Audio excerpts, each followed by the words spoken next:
Hey, everybody, welcome back to another episode of Under the Tamarisk Tree. And thank you for listening and being part of our community. We appreciate you so much. If we haven't met, my name is Phil Harwood. I'm the co founder of Tamarisk Business Advisors, and we are a firm that's focused on succession planning and helping people exit their businesses or transfer their businesses through a generational transfer process to a child or to a family member or a business partner, something like that. So we're knee deep in the silver tsunami world. Today, our special guest is Zach Willner. He's the founder and managing partner of Pier Advisors. Thank you for being here, Zach.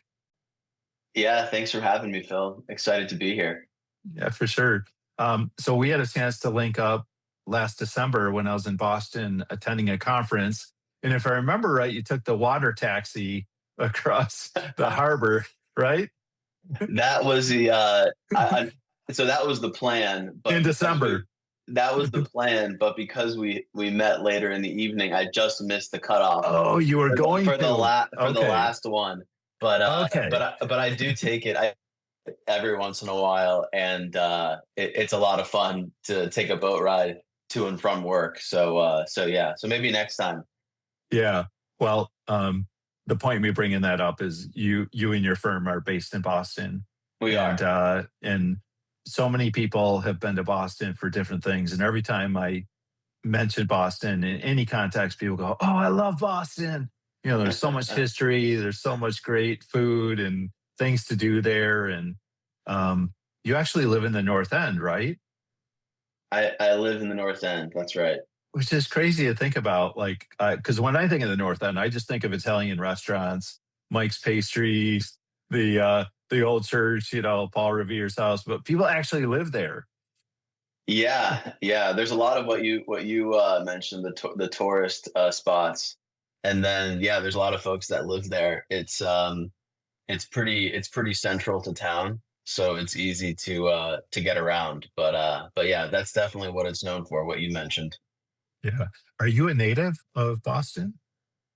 I'm not. I'm from Northern Virginia originally, and Oh, then okay. I went to college up here a long time ago and stuck around. So I've been up here um, for almost 15 years at this point, Hmm. and I'm planning on staying here given where my wife is from. So Sure. yeah, Well, it's such a great part of the the country. it is. It Um, is. Yeah.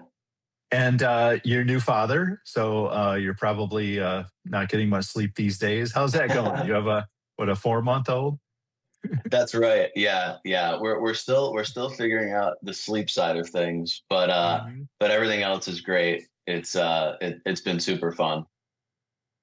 Yeah, cool. Well, again, thank you for being here. Hopefully, you're rested enough to hang with us for a little while. Of course. Um, Yeah. Thanks for having me. yeah, for sure. So, free peer advisors. Want to dive into that? Want to understand what that is, what you do, what kind of services you provide. But I want to start with just talk to me about the name. I'm always interested in the genesis of the name of a business. Free peer advisors. How did that name arise?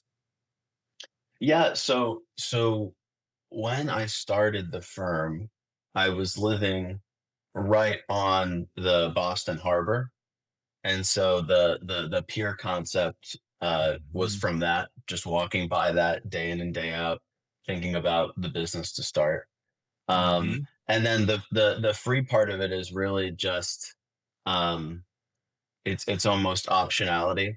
I like the idea of what we do affords people freedom when it comes to figuring out what they want to do with their business and what the future of their business looks like. And so those are that's the genesis of the name. But at the end of the day, it came to mind as I was walking along the water, trying to think about this what was then new endeavor of starting this advisory firm that it sounds like we'll get into. Yeah. Well, what a great name for a Boston-based firm that, when I think of Boston, I think of freedom. I think of the Freedom Trail and, Yeah, the Boston Tea Party and all the things, right? So, uh, totally. very apropos. So, I was doing a little prep for a call, and I went to your website, of course, and I saw the word bespoke advisory services. And full disclosure, I had to look up the word bespoke because I said I've heard that word before, but I had no idea what that means. So, what does that word mean, and why is it there on the homepage of your website? Yeah, so I can get into the specifics of what we do, but Hmm. at the end of the day, our focus is to, in a very hands-on way, support our clients in achieving their objectives. And so, what we do is extremely custom. It's extremely focused on what the client wants to do, and we have the flexibility to help clients in that regard. And so the bespoke word is all about being totally focused on what the client wants to do and doing everything we can to support them achieve their objectives. And so maybe I'll give a sentence or two on what we do, and then Phil, we can talk about that a bit more if it makes sense, or Please take do. things Yeah, wherever you go want. for it. Um, but we are an advisory firm that gets hired by owners of businesses and management teams to help them with sale transactions, primarily to outside third parties. We also help those same business owners and management teams with capital raises to drive growth, usually. And then the third major transaction we help with is helping companies acquire other companies. But of those three buckets of transaction, the most common service we're providing is facilitating the sale of a business when and if it makes sense. Hmm. Yeah, thank you, thank you. I appreciate that. Sure. Um, And also in our prep, we had talked about that some of what you do is regulated. So there's regulatory agencies involved. And I thought that was really interesting. And I wanted to understand that a little bit. And I don't know if this is the right time for that or not, but it was interesting to me. And uh, so many people I meet in the M&A world, to me, just seem like cowboys. Like it's the wild, wild west. You can do whatever you want. There's no rules. And so, this idea of regulation was really kind of a head scratcher. So, talk to me about what are you doing? Is it with the raising capital side of things because you're dealing with like banks and stuff, or what's going on there?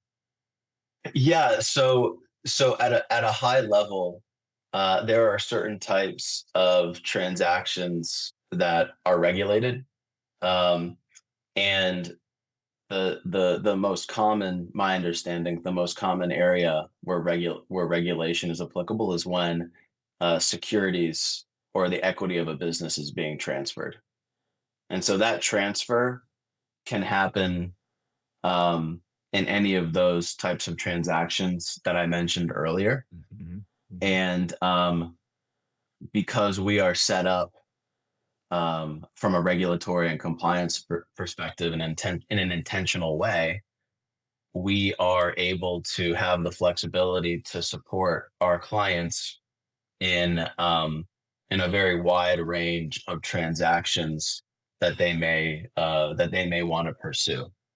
So mhm, that's the idea around. That's why I was bringing up the regulatory piece of it a bit earlier, all in an effort to just demonstrate that our firm has the flexibility to help with a wide range of transactions while being adherent to the latest regulatory and compliance environment, which is very helpful for us mhm, and being helpful and supportive to our clients who may, for example, start off wanting to sell their business, but at some point pivot to, instead of selling the business, it might make more sense to raise capital and grow the business as they currently are. And we're able to all else equal, support folks uh, with both of those transactions because the way we're set up from a regulatory perspective. Mhm. Would that apply to privately held businesses as well as publicly traded corporations? It does apply to both. Hmm. Interesting. Because it's not something I've really thought about before, or heard anyone really speak about. And most of my work is with small businesses and medium-sized businesses. So maybe there's a size threshold here to going on. Uh, Yeah, there are exemptions. There's thresholds to consider. There's a different level of regulatory requirement. My understanding for asset transactions versus equity transactions, and I don't have all of the detail top of mind. I work with a really great firm that helps me navigate all of that. But but yeah, the way that we're set up helps navigate all of that with the clients that we work with. So it's not even something that needs to be top of mind for the client really when they're right. working on something. Yeah. No, it's super helpful to know about, and just really kind of I always learn something when I interview someone like Sure. you. So Yeah. because just there's always things around the edges that just I've never run into. When I think about the decision making analysis between an asset sale versus an equity sale, like I would have never included on the equity side. Oh, we're selling securities, so we're getting into federal registration or regulation issues. Like that's never been part of the. It's always been focused on taxes and you know the deal structure and things. So it's just again, it's great to learn. Yeah. Yeah. No, I spend a lot of time in this world, um, as you do, and there's a good amount of overlap, which I'm sure we'll get into. But yeah, always good to compare notes, right? Yeah, for sure. So, speaking of overlap, I've also noticed that people in the M&A space have their niches, but then often they overlap um, to some degree. So, how do you see your firm fitting into the big whole world of M&A? Are you focused on certain industries? Are you focused on geographic area or size of company? And so that's kind of one, like what are some of those big Sure. filters? And then beyond that, I'm just thinking about your services. Like where's your sweet spot? When do you want to engage with a client? At what point in the life cycle, like what's a good place for you to pick up and work with that client, um and then kind of walk me through that. So I know I just asked you like 8 questions, so No, it's great. No, it's great.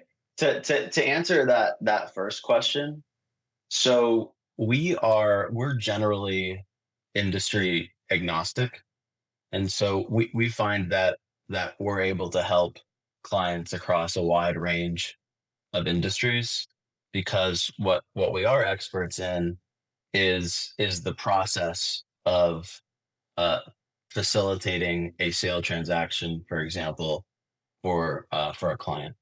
And and maybe before I go a bit further in that, that expertise, if you will, comes from having done this type of work for almost 15 years at this point. And before starting Free Peer Advisors, I was a senior banker at a prominent Wall Street based investment banking firm where we were working on some of the biggest and most complicated transactions out there with public and private businesses. And so the idea was to, in starting Free Peer Advisors, bring some of that expertise to the small and medium sized business market to help them with the transactions that they're looking to pursue. And so with that, the main service we're offering is helping to sell businesses in a very white glove, high touch way. Mhm. Um, and so Bespoke. exactly, exactly. So the industry pretty industry agnostic. And the size of business that we typically target is a business that's generating, call it $500,000 of earnings on the low end, and then on the higher end, high single digits to $10 million of earnings. And one thing that's nice is we have the flexibility in certain situations to operate outside of that range. So back to that flexibility I was mentioning earlier. But that range is of earnings is typically how we think about size of business. Um, and then geography wise, yes, we're based in Boston and do a lot of work up here in broader New England, but we also have clients across the country. So we're geographically agnostic as Good well. to know. Yep. Mm-hmm. Oh, that's And great. and maybe I'll pause there, but that's an answer to Mhm. some of the criteria points that you had mentioned. Well, you just described 95% of all businesses in the United States, right? So, We call that a fragmented market. Yeah. So there's a lot of opportunity. mhm. So yeah. Yeah, that's great. Um, yeah, well, thank you. So let me reframe my follow-up question to that, which was, Sure. or my second question, which was about when's the best time for you to engage with a business? Because there's the whole progression of, a business owner starts a business, and some people say, well, the best time to think about your exit is the day you start your business. And my Yeah, business partner right. Tabitha is famous for saying that, and she's not Yes. wrong. No, But no, yeah. often business owners who are starting a business aren't really like when you were walking around on the piers thinking about the name of your business. You weren't probably thinking about how you were going to exit. Um, Right, right. No, so not so that's necessarily. but at some point inevitably you start thinking, okay, at some point I got to get out of here because I want to do something else, or I want my kids to be involved, or I'm going Right, to retire someday or whatever. So then you start acquiring information and you start paying a little bit more attention. You go to the breakout session at the conference where the guy's talking about business valuation instead of you know how to discipline an employee. And so you start right, acquiring information. And then at some point, you start reaching out to advisors like us. And I know for us, like we want to help people that are 3 to 5 years out, where we can really get them thinking about what life looks like afterward. We can start working with them about with their leadership team and the owner's involvement in the business, which takes so much time to sure. extract the owner from the business. So that's when we want to engage with them. Right. Um, at what point is it ideal for you to jump in? It it uh it definitely varies based on the situation, but a couple of examples. One, which I would say is the most common, is when a business owner is looking to sell their business in the near term. So it's less a couple years in advance, but they've gone to those conferences you are referencing. Maybe they've worked with you, Phil. They've had other conversations with folks in the industry, and they've gotten to the point where, hey, I'm looking to I'm thinking about potentially hiring someone like Free Pure Advisors to pursue a sale in the near term. Um, and so that's the most common example. And those introductions typically to those business owners typically come to me through through my broader network, but that includes professional services firms like law firms and accountants and prior clients and that type of thing. Another example of when I'm brought in is is when an owner of a business or a management team receives inbound interest. So you just a few minutes ago mentioned how uh, we're we are positioning ourselves to work with a lot of different businesses in the country, right? Well, there's a lot of buyers out there now, which we can get Mhm. into, and a lot of them are reaching out to small and medium-sized businesses to try to engage with them and potentially, purchase them. And I frequently get brought into the fold when an owner gets a call like that, Mhm. and they're not they're not totally sure what to do with it, um, or they're intrigued by it, but they've been told by someone, hey, you should consider talking to someone like Free Peer Advisors to see if you're leaving any, potentially leaving any money on the table, and maybe it makes sense to use someone like Free Peer Advisors to, if you do want to sell, go out to other prospective buyers, right? In addition to just that one that reached out, to see if you can work with Free Peer Advisors to get the best deal possible after, speaking with not just one but several buyers, Mhm. when that makes sense.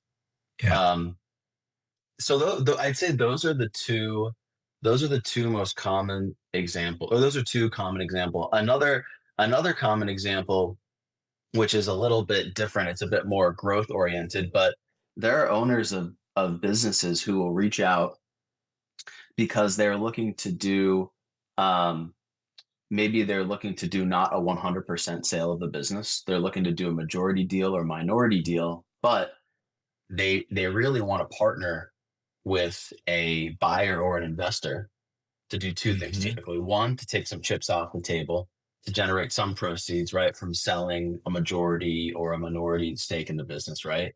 But Mhm. they also want to partner with this buyer slash investor so that they have access to their resources and sometimes expertise to help them really grow the business in an attractive way. Mhm. And sometimes in that situation, as you know, well, based on the ownership we just described there, that owner continues to have a stake in the business, and then they have a shot down the road of, with this partner, growing the company, um, and exiting at some point again to generate a return on that retained equity part of it. But so those are three examples, of when we are brought in, when we are thought of. So hopefully that addresses your question there. Mhm. How are you different from a business broker? So the product, the end product is essentially the same, which is trying to sell company uh to buyer. However, uh we are a bit different in that, in a couple of different ways. One way is just the experience that we have.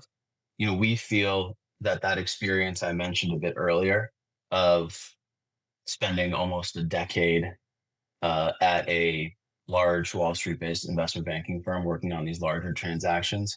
We feel like that experience is a bit of a differentiator, because it's a bit unique. It's not necessarily Mhm. common among some of these other Sure. brokers that you're referencing. Mhm. So that's one piece of it. Another piece of it is we really focus um, on a white glove, high touch approach, and so I, as the owner of this practice, am involved directly in every part of the Mhm. sale transaction, and am make sure I am as available as possible to these clients whenever they need me. And Mhm. based on my experience, that is a bit of a unique positioning as well. Um, and we've been structured in a way such that I'm able to do that. And that resonates with prospective and current clients, because, as you know, Phil, oftentimes it's the first time they're even contemplating doing a transaction with like the most important asset and thing that they have in their life, and so Mhm. they really want someone who 24/7 is available to them, and is uh is involved in every component of it. So those are a couple of ways that um we try to differentiate ourselves. And then a third way is what I mentioned earlier about this flexibility, where we are set up to help clients with a all else equal a broader range of transactions.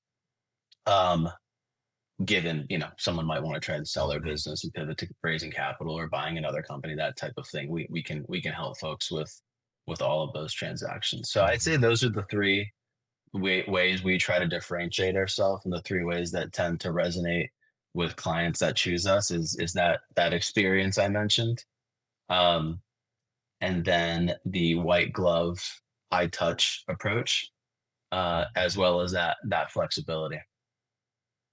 Yeah, thank you for that. Sure. And I think that I like the way you describe that, when especially relating to your background and your experience working in investment banking. I have to imagine that most business brokers don't have that experience, and so uh, to and I think about uh, who would reach out to a Wall Street investment banking firm to help them sell their business or raise capital versus call the local business broker down in the strip mall. I think those are two Right. very different, right, categories Right. of people and maybe size of business. But so you're bringing that expertise that you acquired with the big boys, and you're making that available to the Main Street business in America, and I think that's fantastic. That's the idea. And you mentioned the big boys. It's those same big boys that are oftentimes uh, out there trying to purchase smaller local Main Street businesses. And so what resonates with clients is this idea of working with someone who's worked opposite those big boys, Mm, as you say, basically, yeah, for almost a decade, for the entire career. And so that resonates with folks as well.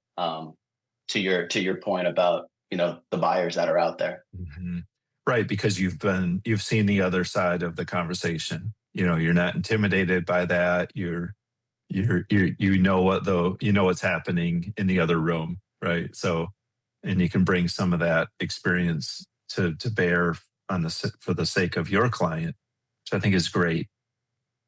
That's right. And I hope it's not coming off with, from my perspective, as a negative connotation. Like, there are these large, sophisticated, well-resourced buyers out there that are maybe Mhm. the most active that they've ever been. Mhm. And I think sometimes that can be a bit intimidating, or maybe have a negative connotation to the small businesses and medium-sized businesses that I work with. But the flip side of that is that it might be, the best time in the history of the world to own a small business, from the perspective of having this really robust market for your business.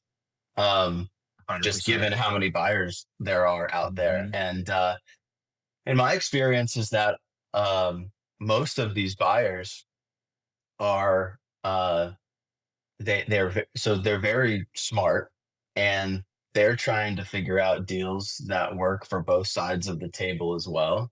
And they're really good at getting creative around um, ensuring that what's important to the seller is addressed. And Mhm. by having me in the fold, um, the idea is that you're de-risking, and you're improving the chances that you get the best deal possible. And that's not just valuation, but that's terms as well.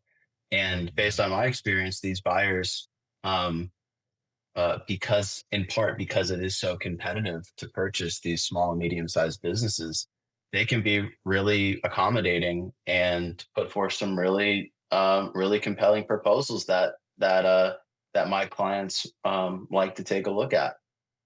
Mhm.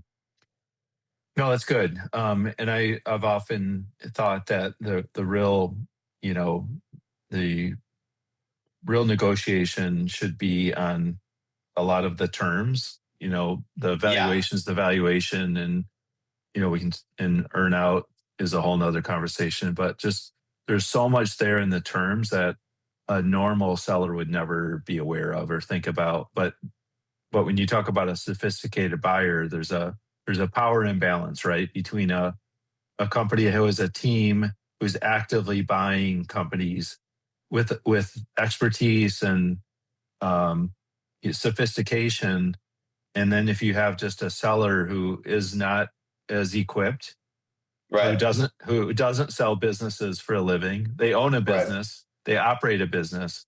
There's just this knowledge disconnect, and without someone like one of us or you on their team, that seller is really at a disadvantage, because there is so much to be negotiated with terms and valuation.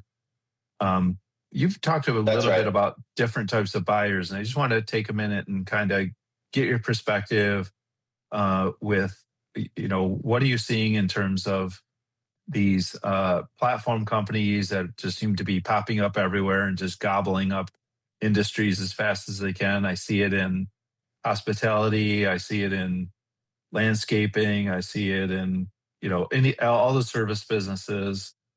I even see it in, cemeteries and stuff. Like, no matter what the Yeah, business is, right? There's yeah, consolidators, platform companies, there's private equity, and they're just buying as fast as they can buy. yeah. What's your perspective on that? My perspective is that I try not to take one side or the other on it.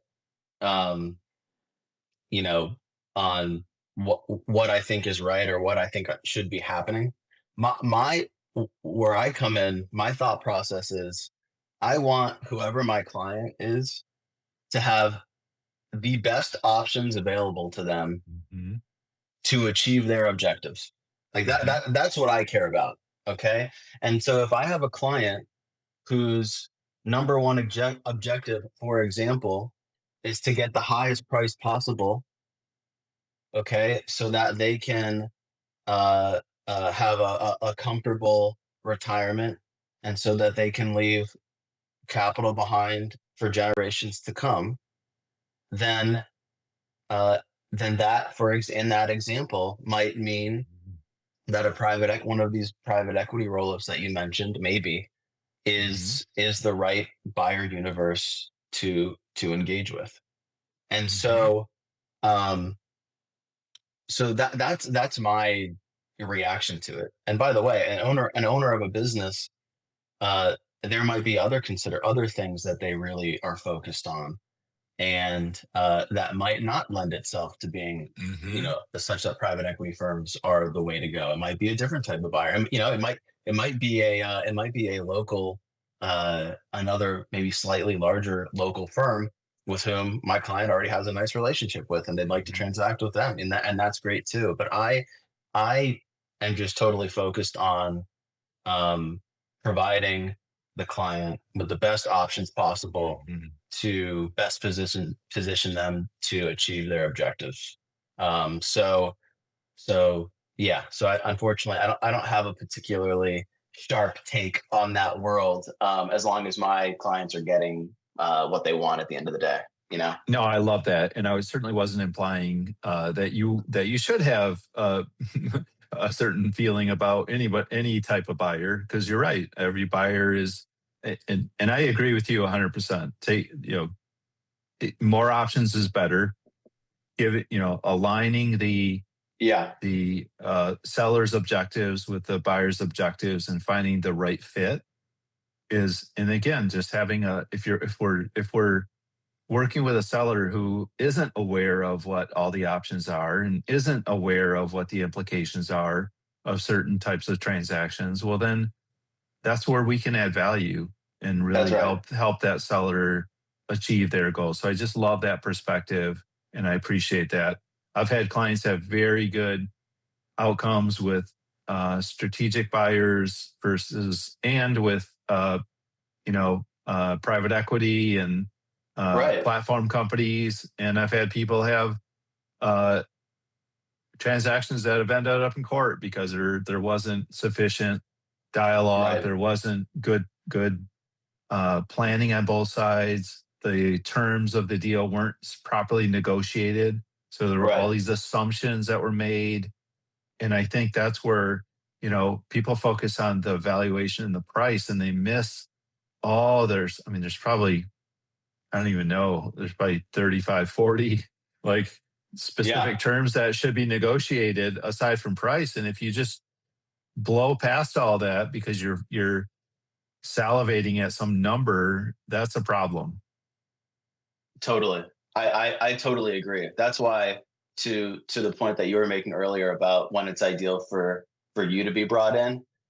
Yeah, like the earlier that you can start preparing operationally and financially and legally for a Mhm. transaction, the better. Because exactly to your point, there are so many different components of a transaction that are important to consider. So I totally agree, and I see the same thing for sure, Phil. Mhm. Yeah. I do want to spend a couple minutes on raising capital. That's an area I'm not well versed in. What does that look like? So you mentioned, hey, you might have a seller who's thinking about selling, but then actually maybe they shift and they say, well, maybe we should just grow a little bit and get Yeah. bigger, and then I'll sell 5 years from now with a lot, and I'll you know go live in Europe on my yacht. So like, Right. what does that look like? Like, how does that actually take place? Where do you go to raise capital?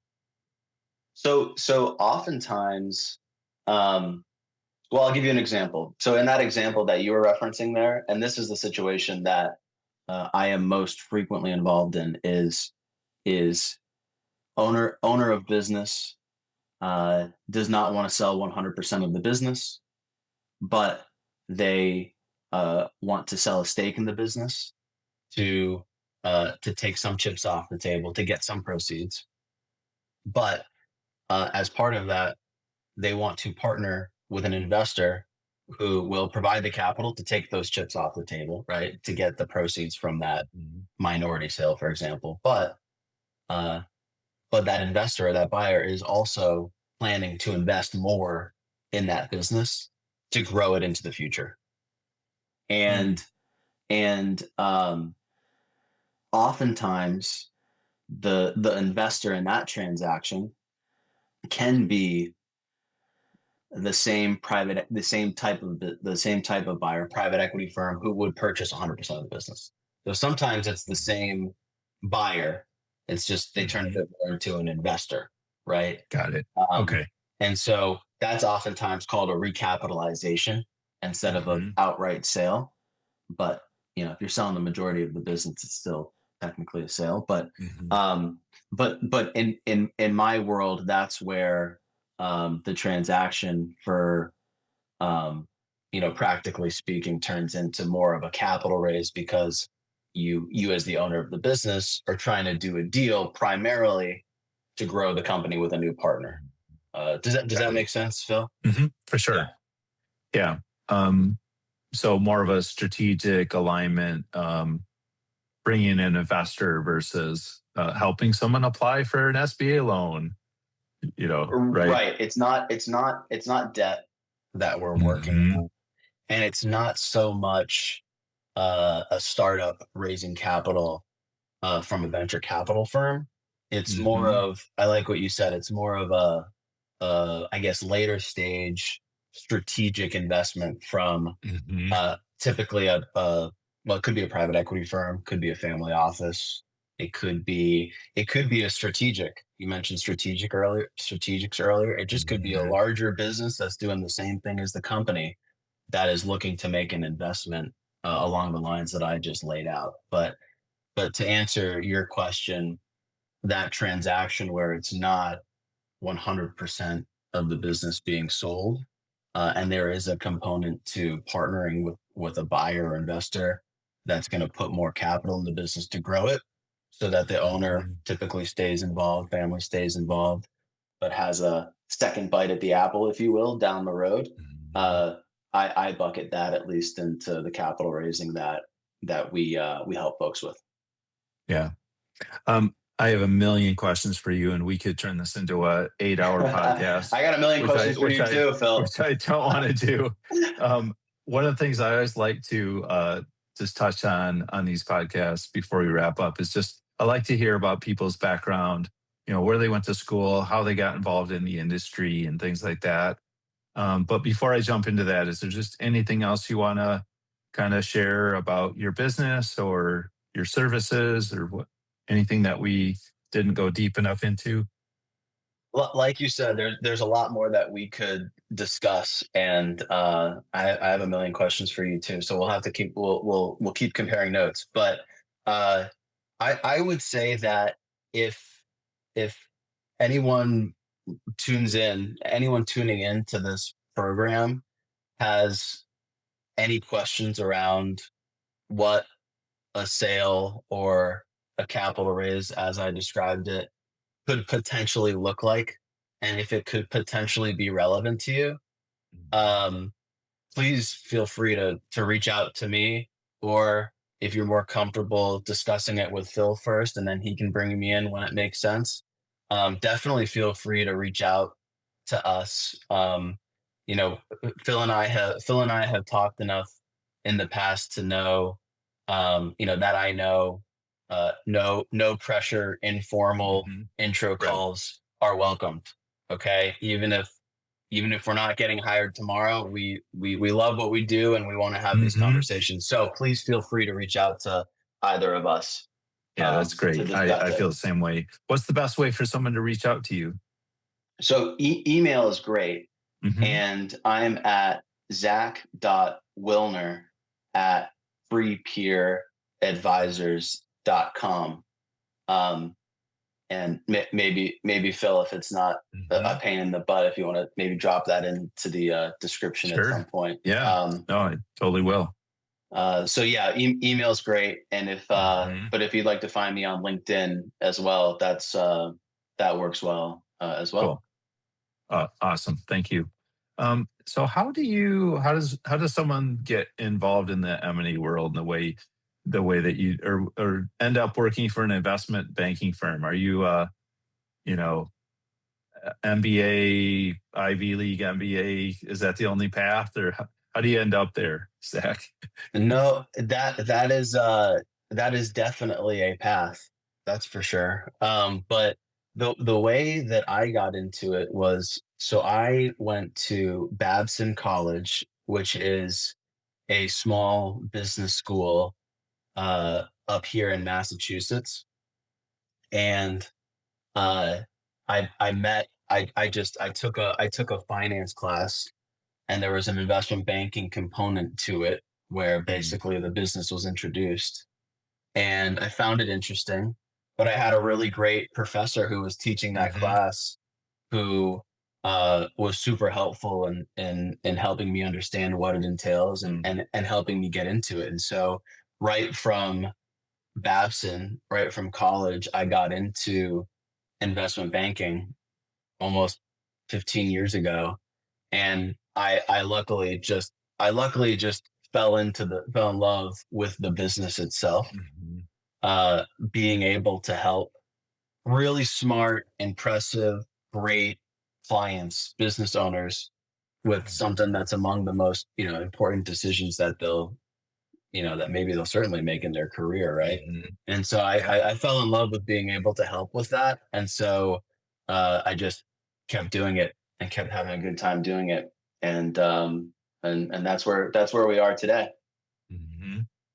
And at some point, you decide to become an entrepreneur, and you and your wife are actually both entrepreneurs. We should give your wife's business a plug. Can you plug her business real quick? Because inevitably, Yeah. someone listening to this is like going to Boston next week, and they probably need a salon. So where would they go?